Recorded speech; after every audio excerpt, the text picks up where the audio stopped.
Marshall skips away. Marshall skips away. Marshall's still going. Marshall's got Richards coming up outside. Now inside. Arsenal have gone through an entire league campaign without losing. Bennett and the Dragons win the grand final. Whips that one away, and Kane Williamson and his team now World Test Champions. Welcome back to another episode of the TGIF podcast. Thank God it's footy. How's the first week of the year treating you, my bro? We're into 2024, first episode of the year. It's been good. It's been sunny. We've had four straight days of sun here in Tamaki Makaurau, which has been lovely. A bit of a change, obviously, from that Christmas, New Year's week where we had a shit ton of rain there, but it's been nice. It's been hot. Been in the water lots, which has been good. Taking off 4 days of the 366 so far. 366, yeah. I was put off my what's the word? Put off my tracks, I guess, maybe a little bit. That's not really the right way to say it, but yeah, just thrown off a little bit by the old leap year this year.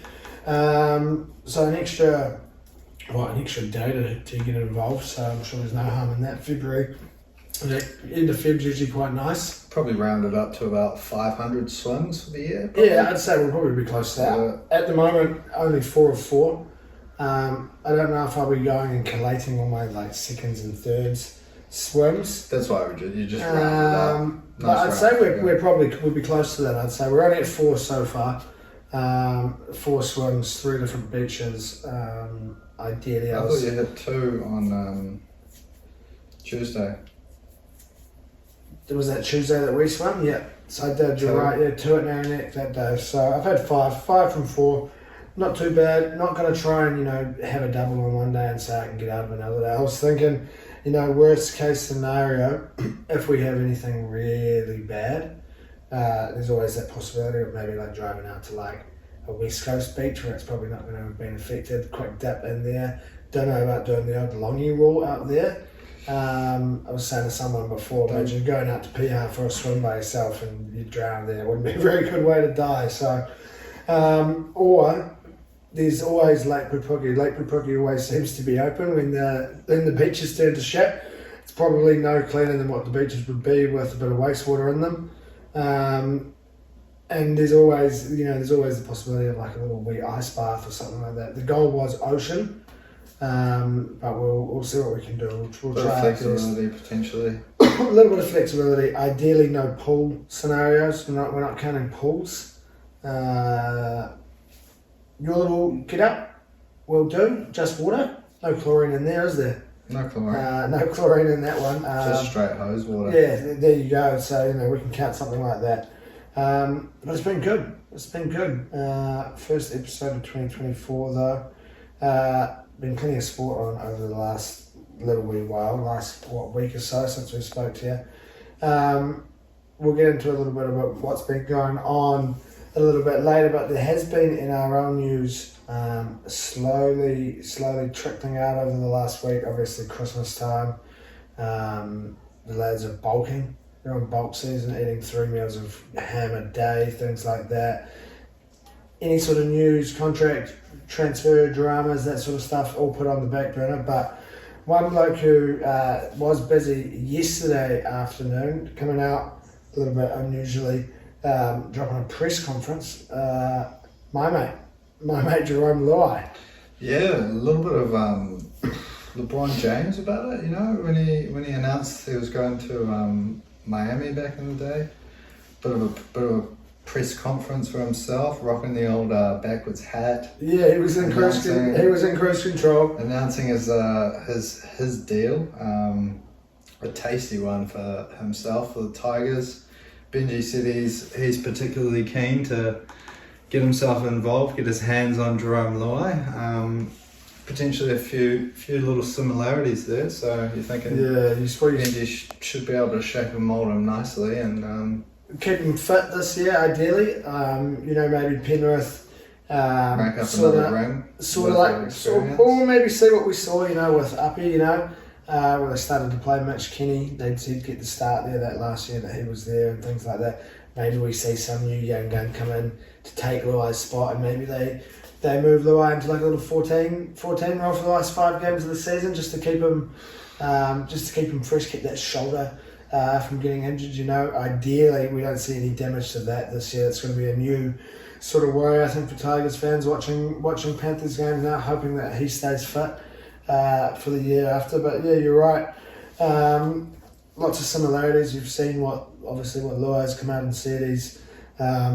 He grew up idolising Benji, had a top 1 Tigers towel that he didn't want getting washed or something like that, and he's played with him, played against him, and now gets to be coached by him. So yeah, I'm really excited to see what Benji can do for him, and I think he'll, regardless of what people say about him, he's going to be an awesome addition to the team. It's whether or not we can steer away from that spoon for a 3rd year running first, I think. Is what we're going to worry about before we worry about 2025. Yeah, obviously a whole another season to get through, but I did see I don't know which page it was, say there was potentially a sniff of Penrith allowing him an early release. Don't know what what basis that I think, as far as I've seen it, which is about maybe a month or so ago now, was that swap deal of Luai for Clemmer and can't remember the fellow's young name, guy. Galvin. Yeah. I think, who my greedy self says, do it and, get rid of. I mean, Clemmer's not. I guess some people might view it as a big loss. I don't think it's too big of a loss when we've got a couple of very good props already there, and he's sitting on big bucks. But we've seen 3, 4, 5 young Tigers, promising Tigers, go to other teams throughout the years and turn into superstars. So. Not really what you want to be seeing happening again, but my greedy self does say, yeah, look, do it. Let's see what we can do now, But I think that's also just the part of me that's had to put up with 2 spoons in a row. Yeah, I mean, it's highly unlikely we will see him in 2024 run out in that Tigers jersey, but as we said, it's been locked in for 2025 and beyond. The other piece of news I've seen, probably not as exciting, but Ronald Volkman, he's been officially announced by the Dragons now. I think most people knew that one was coming. It had been reported about a week ago that they were in the latter stages of wrapping that up, but officially announced by the Dragons today. So, yeah, I guess. And did we pick up a couple of little crisis management maybe, off the back of the Amon banning, but. Yeah, possibly. You've had a few little pickups though over the last couple of months, so interesting to see whether both of our teams can have a little change in fortunes. Whether or not we'll be fighting it out for the spoon again. A high chance that may be on the cards, but crossing our fingers that maybe we can be in a little battle for the bottom of the 8 there. But yeah, there's probably not been too much else going on in the NRL world. Yeah, no, as we said, sussing the Christmas ham time, New Year's festivities. Plenty of beers on the. They'll be out partying, I'm sure, in full force. All the leagueies there. I'm sure, probably saw a few of the Wars maybe, making their way to R&B, something like that, possibly, over the last week. Having a little bit of a party. So yeah, probably not much else league related. Probably not the sort of time you want to be getting in there, sorting out your contract when you've been partying at R&B. Still half pissed or on the gear or, feeling the effects the night after of. Not ideal at all, but right on over the other side of the world, there is still plenty of sport happening. Over in the cold winters of the UK, the round ball has been going off. Unfortunately for the Goondam, big fat O from the last 2 pretty shitty losses. Yeah, 2 L's in the last week after something very pretty top at Christmas. We're now fourth at New Year's, top at Christmas. It's getting a little bit out of control, you might say, but look, that first game, West Ham, it wasn't the worst performance. We obviously dominated the ball, created a couple of pretty good clear-cut chances that on any other given day we might have taken and won the game, but a very, I guess you'd say, typical Moisey performance. Set up shot nicely behind the ball and Was that his swung us a couple times on the counter. his first win at? His first win at Arsenal, Liverpool, United or Chelsea, I think. As a West Ham manager? Is Or anything. ever? Wow. That's quite... He's never won He's against been Stoke. around a long time, and think about how Everton was sort of right on the edge there. And he was the United manager for what, 8 months. But he wasn't too flash while he was there, so you can kind of see how that doesn't happen. But for him not to win a game away as Everton manager, At one of those big considering he clubs. was around for so long and they were that 7th team sort of thing, you know. Yeah, real interesting. But yeah, a couple of unwanted records there in that one. 76? What did you say? 76 touches. 76, 77, I don't know what it was, in the opposition's box. Yeah, pretty. 30 shots. Yeah, pretty shoddy. Not really what we want to be happening. Obviously, we're into January now.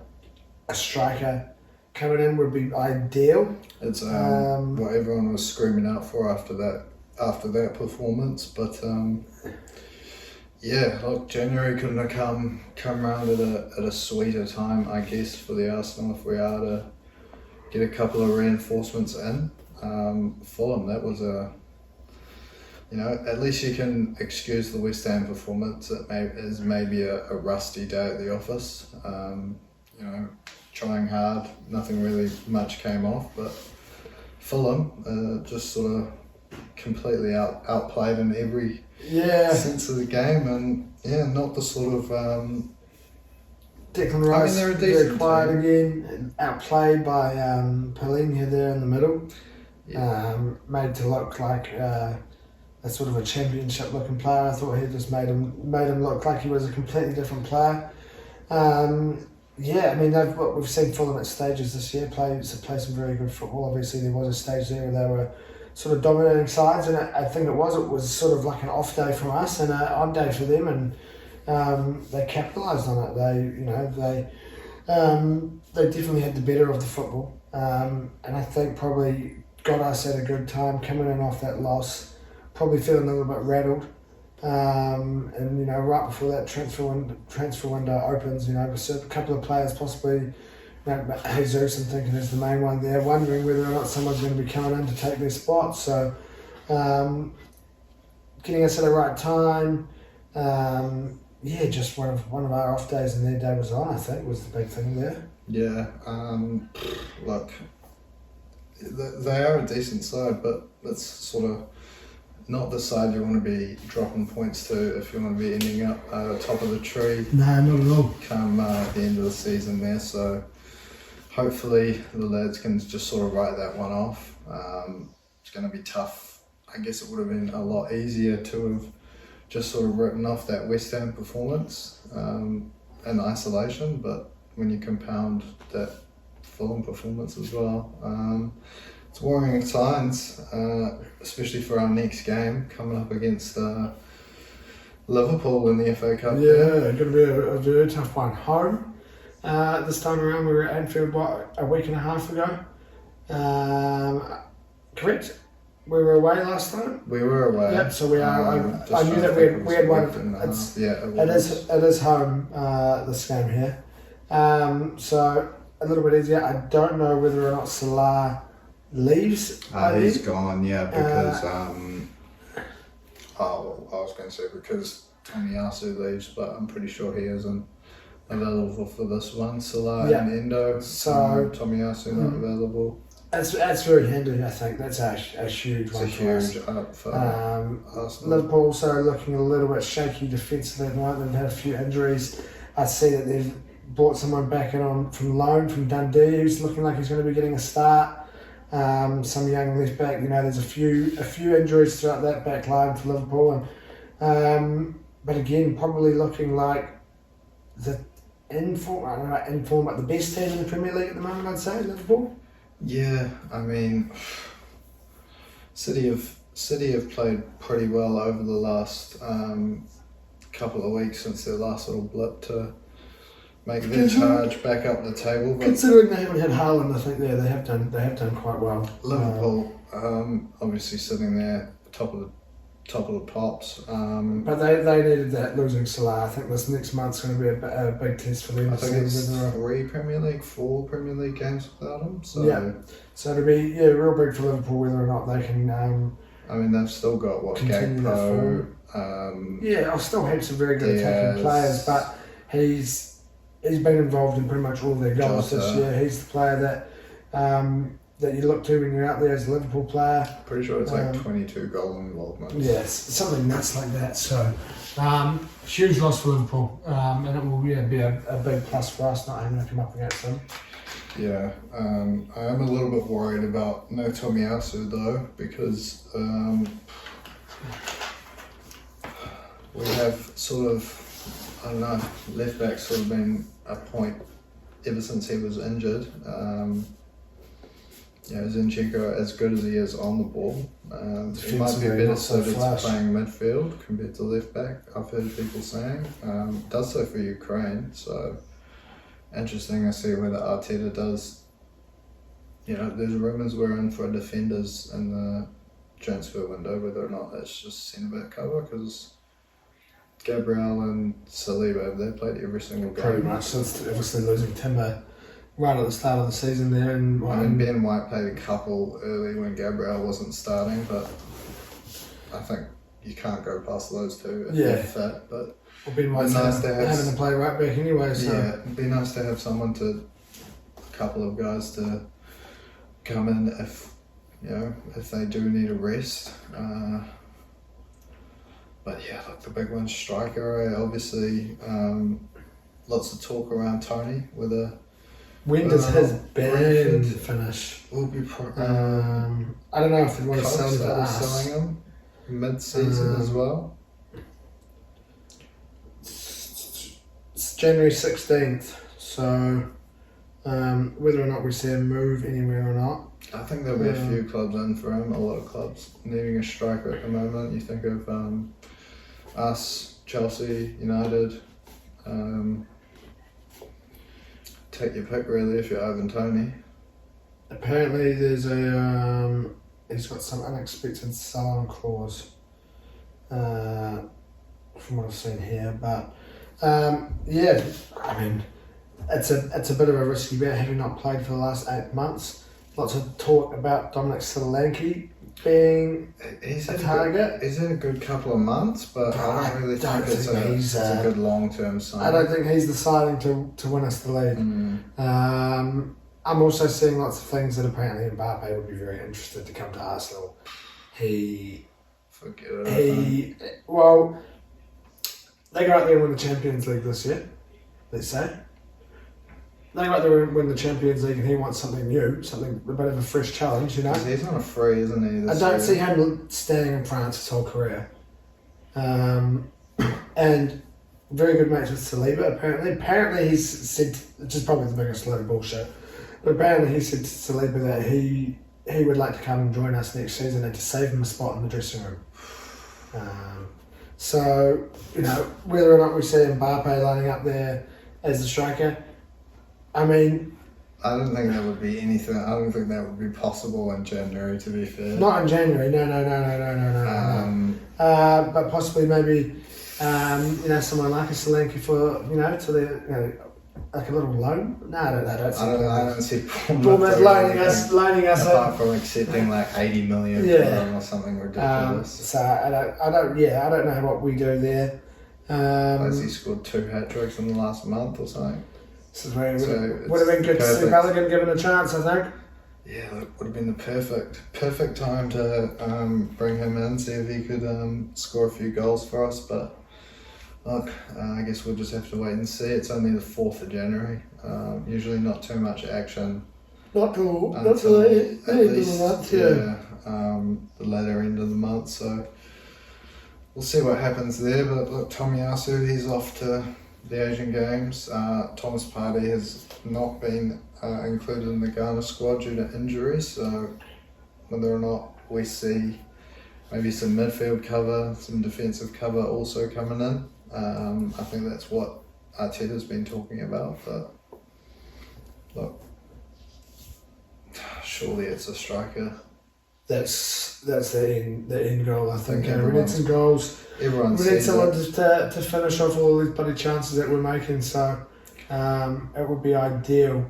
Or like last year, just get Saka, Martinelli and Odegaard scoring heaps again. Yeah. Well, it's Martinelli's been off form. It's sort of been Saka doing a lot of the work. Had a lot of goals this year. I think he's only one behind where he was at this stage last season. 6 goals, 5 goals, but 11 assists. I think he's got. So yeah, he's been involved in a lot, and he's been sort of having to do everything. So it would be good to see some goals come from elsewhere, but. Signing is probably first thing on the cards, I'd say. Yep, 100%. But that probably wraps just up the about footy. wraps up the Arsenal chat there. There has been a little bit of bat and ball on over the last week or so now. I just wanted to do a quick shout out to India and South Africa for producing possibly one of the craziest things in the game of cricket. South Africa were bowled out for 55. Shout out to the Indian bowlers. They're not too sure who did well, but probably all of them, I would imagine, for bowling them all out for 55. Probably like the opening bowlers did very, very, very well. We then saw South Africa. They had India there 100 and something. 57? 111 for 4, I believe is what it was. Right. And then they went to 153 for 5. And then saw the next 5 wickets drop. 5, 6, 7, 8, 9, 10. Yeah, 5 wickets drop. And I think it was 11 balls. So pretty outrageous there. Not something that you see very often. They're now, I'd say it's probably started up again now today. Or this evening, sorry. And I think South Africa was 62 for 3 at stump, so still trailing. But yeah, just a crazy little game. Hell of a test match. Hell of a test match, yeah. Yeah, look, another one going on in Aussie at the moment. A little bit of rain involved in the Sydney test there. Did you see Pakistan? I don't know what number he bats. I think it might be 8 or 9, but he almost smashed his way to an awesome little 100. Pakistan cricket. Oh, where does he bat? Jamal, I think his name was. Yeah, this dude batting 9, bro. Amir Their last Jamal. partnership was mean. Wowzers, no, I've never seen it. 227 for 9, and then they were 313 for 10, and this guy got 7 runs. Wow. And he was just tonking it all over the place. It was ridiculous. Awesome to see. You should watch the highlights. But yeah, Aussie came in 116 for 2. That's rain crazy. involved. So was that his debut, did you say? I don't know about debut. I think it was like his 3rd test. Amir Jamal, I haven't heard of him. His 3rd test, maybe? Yeah, his 3rd test.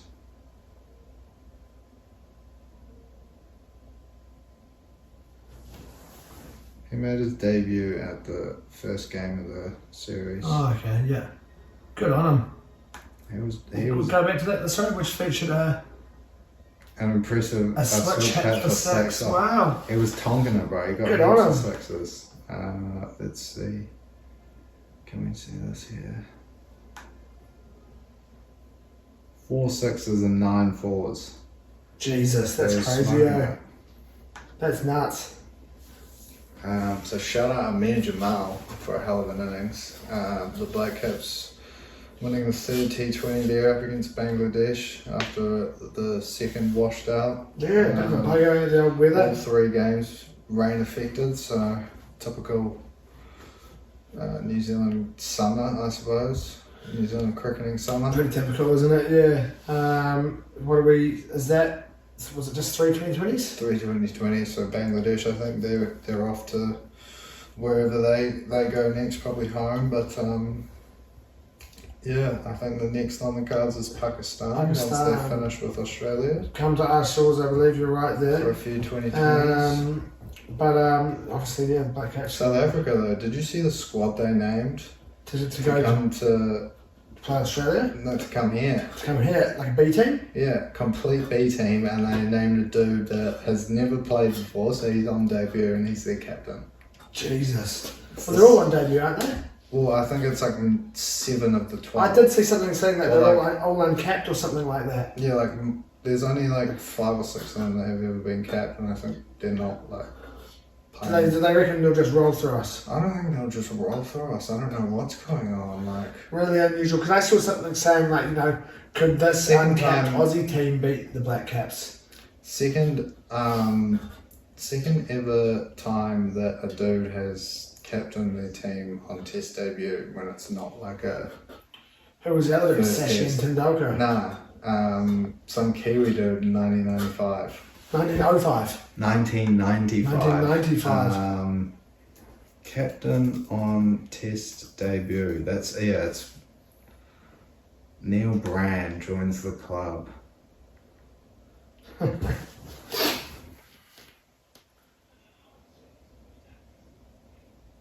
James Lillywhite Jr. Yeah, well, that was like England's first test.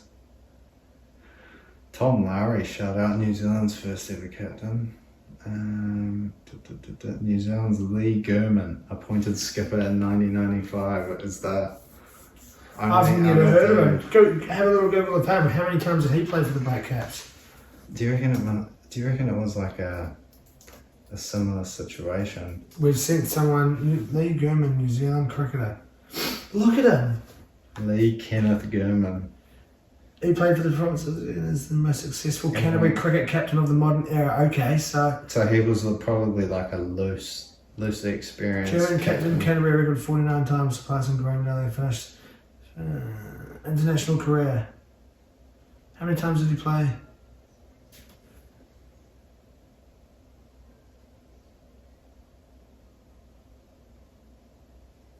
Loose, marred by substandard performances, disciplinary problems, and a cannabis smoking scandal.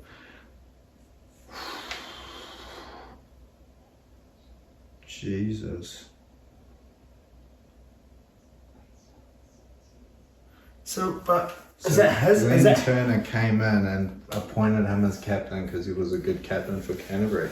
And he probably wasn't one of the ripped ones, I guess.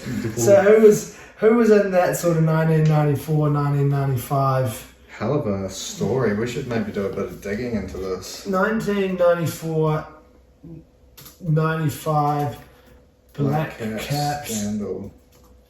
Cannabis.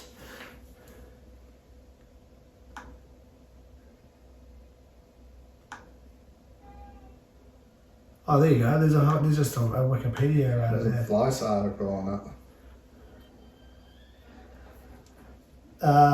That's just sort of the tour. 3 for smoking cannabis. 4 players were suspended. 3 for smoking cannabis. Who were the smoking? Well, who was suspended?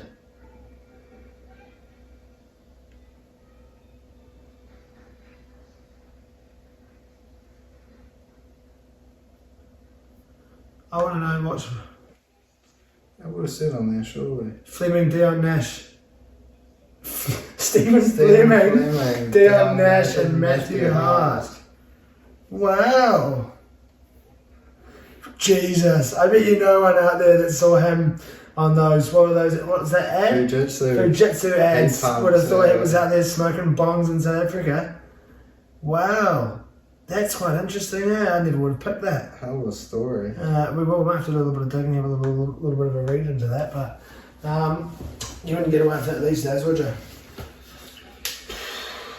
Possibly not. Not on that social media. I'm sure there'd be someone would be chucking it on their bloody Snapchat or their Insta story, and you'd be in trouble then. I mean, probably not the best sort of thing to be part of. Probably a sport you want to be having your reactions at the top of the game. Not that ideal. I would imagine. Definitely don't want to be playing under the influence. No, I can't imagine that would go down too well. Facing 150k bowling, a little bit baked would be something quite interesting to watch. I think probably not too good. Probably wouldn't last long out there. One sport where some people are definitely under the influence, the old darts.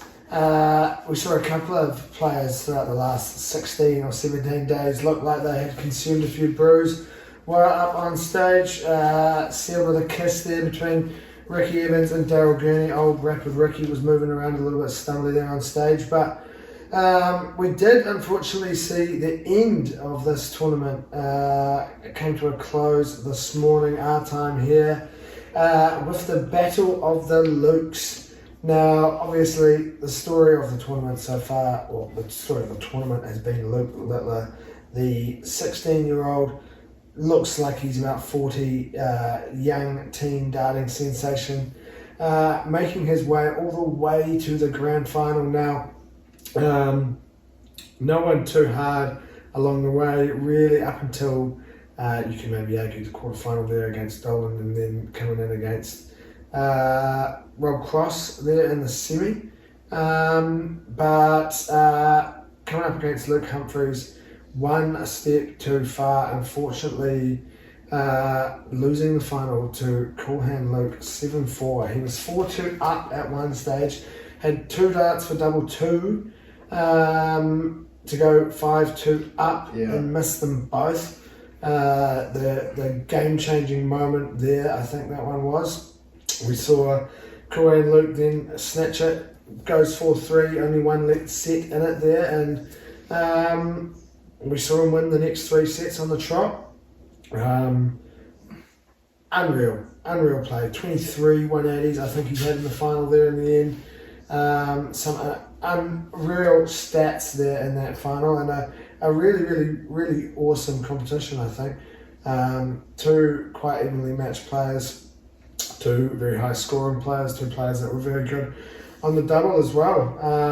But it made for an awesome final. Yeah, it was a hell of a final, bit of a seesawing affair, you know. Shaky start from the young Luke Littler in that first set, you might say. Second set looked like Humphries had sort of caught the nervous wobbles a little bit, and Luke saw that smile really start to sneak in a little bit there. Yep. Got himself back level, and you thought, there you go, he's off and away here, but Humphries took the third set, and then, you know, I think it was Littler with the 4th set to make it 2-all, and then it was like he got cooking from there, and then you thought, oh, here we go. But no, hell of a performance from Luke Humphries. But yeah, not to be for the young man in the end there. Just you can see the emotion there for Luke Humphries. What a year it's been for him. I think he's won 4 out of the last 5, or 3 out of the last 4 big majors. Huge year for him last year. He's now world number 1. Anyway, he was world number 1 going into the final. His first match as world number 1, he takes the World Championship. So pretty special for him. They said that it had never been done before as well. Pretty cool. World number 1's never won the World Champs. No, not while being ranked number 1 at the time. So yeah, pretty cool thing to see. But look, I think that's what we were all